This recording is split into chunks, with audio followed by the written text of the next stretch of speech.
L'immeuble du 19 rue Gérin-Lajoie à Quaticook a une longue histoire. Il abrite d'abord une banque, puis une école et enfin 10 logements.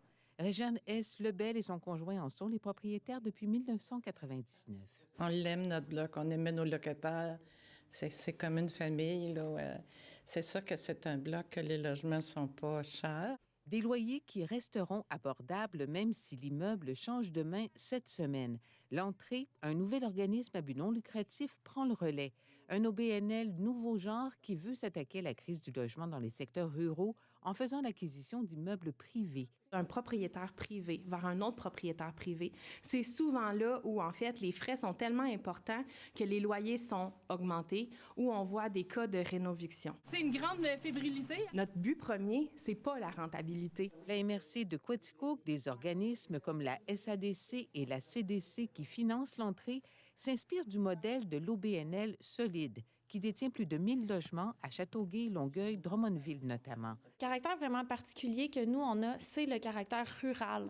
On vise vraiment en tant qu'organisme les petites communautés parce qu'il y a très, très peu de solutions. C'est difficile même d'aller chercher au niveau des programmes provinciaux, fédéraux, pour des très petits immeubles. C'est un bouclier contre la spéculation. Le maire de Martinville, Michel-Henri Goyette, préside l'organisme qui a de grandes ambitions. On vient un jour à avoir 20 % du marché immobilier. On pourra à ce moment-là exercer une pression vraiment positive à la baisse sur le prix des loyers. Pour atteindre cet objectif, pourquoi ne pas opter pour des logements sociaux subventionnés ou pour le modèle des coopératives d'habitation? Trop restrictif selon les membres de l'entrée. Et c'est pas n'importe qui peut rentrer là, c'est des revenus qui sont très, très bas. Ensuite, on a effectivement du logement coopératif, mais encore une fois, c'est une clientèle qui est particulière. Il faut venir s'impliquer dans une coopérative.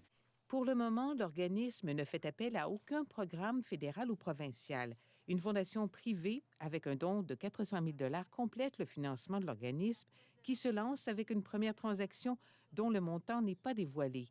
Les locataires se préparent à la transition. Vous avez des questions posées? Il y a toujours de l'inquiétude, pareil, là. Mais non, ils sont rassurés. Ils savent que ça ne sera pas démoli pour en faire des appartements plus luxueux. Ici Guylaine Charette, Radio-Canada, à Quaticook.